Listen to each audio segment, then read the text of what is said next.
Maria Roksha says about spirits and what they can do.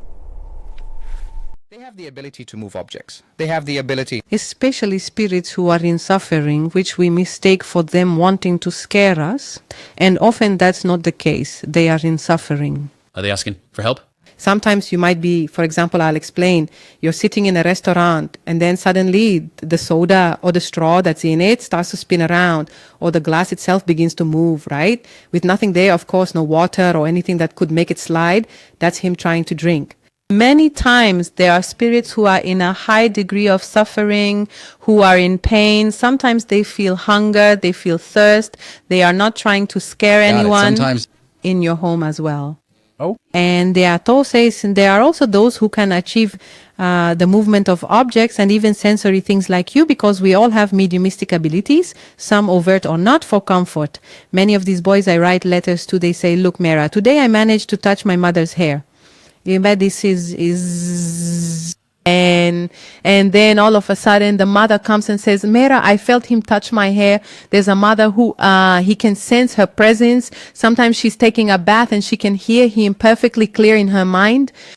And she calls me and says, Mo, Myra Kuma, or then I call her and I start to say, well, but just as I'm about to speak, she tells me, you won't believe it, I heard this. The child says, Mom, do such and such a thing to move the cup. There are many families who confirm this. And My goodness, I was truly moved by this story. What was his story like? Do you hear spirits talking that he can touch his mother's hair? yes, and I've been with some that it's even quite difficult to say, because then criticism will come. But look, I've had some. No, go ahead and I've speak. had No some one that will we actually criticize trained you? a little bit for this, the whole issue of providing comfort. At my place, for example, they were the ones who came over the most. And then I remember that I had actually trained Ed. Well, I do a lot with a pen because it's a spirit. The ones that have the most A's are spirits more bound to matter. That's true. So that's why in horror films, of course, it doesn't quite happen that way in real life, upright. but everything is always really amplified there. You'll see chairs flying around and all sorts of crazy stuff. And these are always spirits who are, in great suffering or are malevolent. But over there, the more evolved spirits, they no longer have any material necessities. They are not bound to physical matter. But God makes it so that they also have the opportunity to offer comfort without needing the medium. Do you understand? Because everyone has mediumship, so the ectoplasm, the substance that is offered, can be found anywhere. It is everywhere. So Ed really wanted that very much, and I spent a really long time with him on the pen issue. Small movements until one day he finally managed it. And then a week later, his father sends me a message. Myra, look at this. And then the cups, the way he was holding them, the cups were shaking. And then his father, he would pause and his father would say in the video, son, if it's really you, move.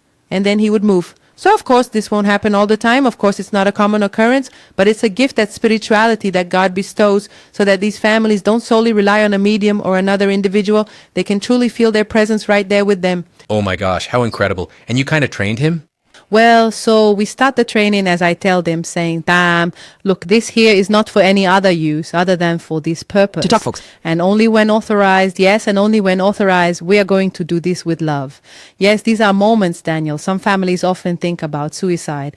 And there are times... I can imagine families who lost, Certainly. And there are times, Daniel, when it's no use explaining doctrine, religion, the Bible. The family is full of pain. They need something there to guide them. And sometimes only they can do it. Then I also had a boy who managed to stroke his mother's hair. This one really gets me. I even get chills because she arrived so enthusiastic talking at the center. I need to speak. I felt it. It was my son. He touched my hair, and that changes everything.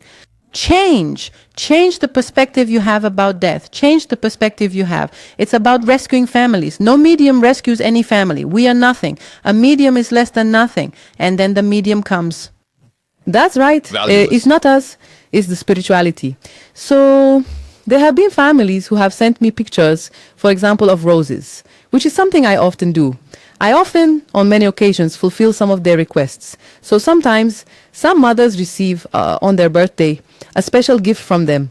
I purchase the gift and then I send it. The spirit asks, says, Mera, please, I want to give my mother a gift. You buy a rose and you... Buy a rose, buy this, and I will find a way to make sure it reaches you.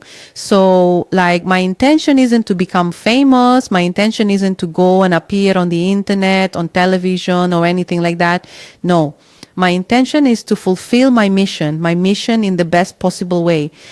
And sometimes the best way isn't the backward one. It's not applying doctrine over pain. It's not applying religion over pain. Man, you're there preaching doctrine to someone who's, look, hurting from her toe to the tip of her hair. To surrender a child to the spiritual homeland is a supernatural experience. The pain is truly supernatural. For me, it's the worst pain ever, period. These mothers, they truly become mothers of eternity, meaning they are mothers across both the earthly and spiritual planes. And that's very powerful. So I had a letter, and that one really gets to me because I always try to make the moment of reading the letter something very special. So it's a mix of that crying, but also with laughter, because then I tell them, say something funny because your mom is crying. Then I start talking. Oh, is that what you're asking? They ask her to say something, and then the mother, sometimes crying, suddenly laughs through her tears because she sees him there. And this mother, her son had been murdered in Goiás. He was murdered for defending a friend. It was a fight at a pagode party, and he saw someone with a knife about to kill his friend. So he stepped in front, and they killed him instead. He was such a good kid, and his family was always so happy.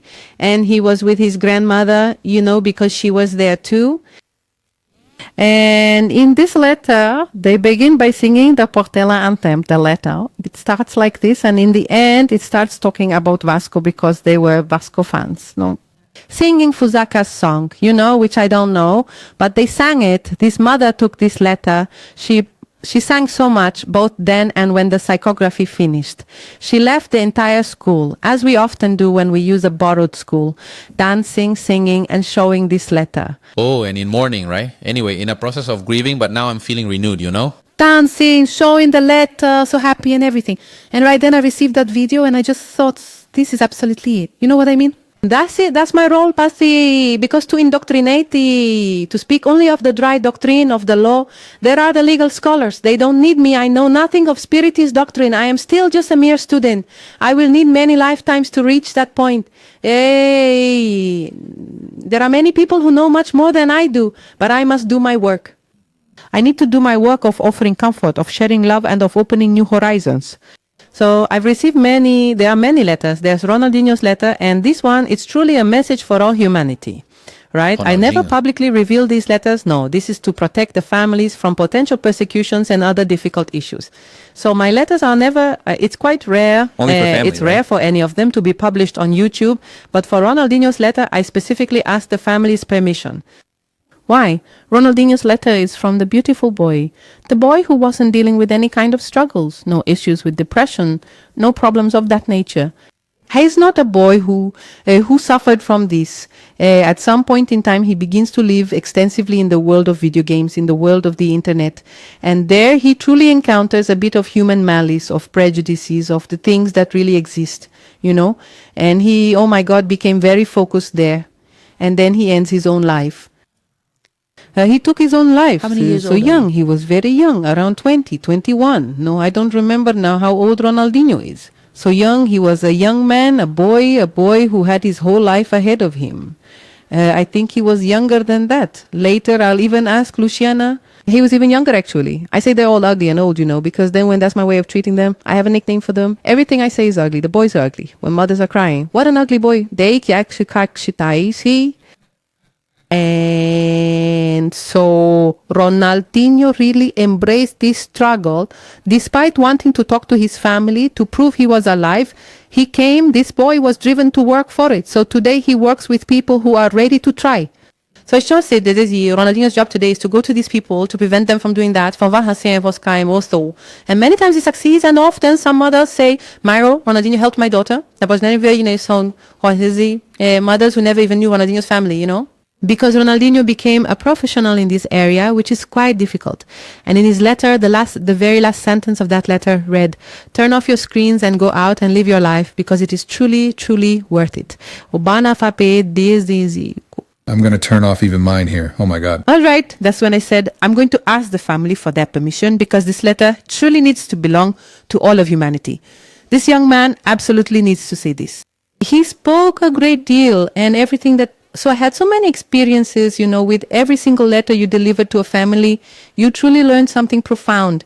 A great deal of who I am today as a woman, as a mother, many of my fundamental principles were truly shaped and modified by the people I had the chance to meet there. They were profoundly changed. The story, of the spirits.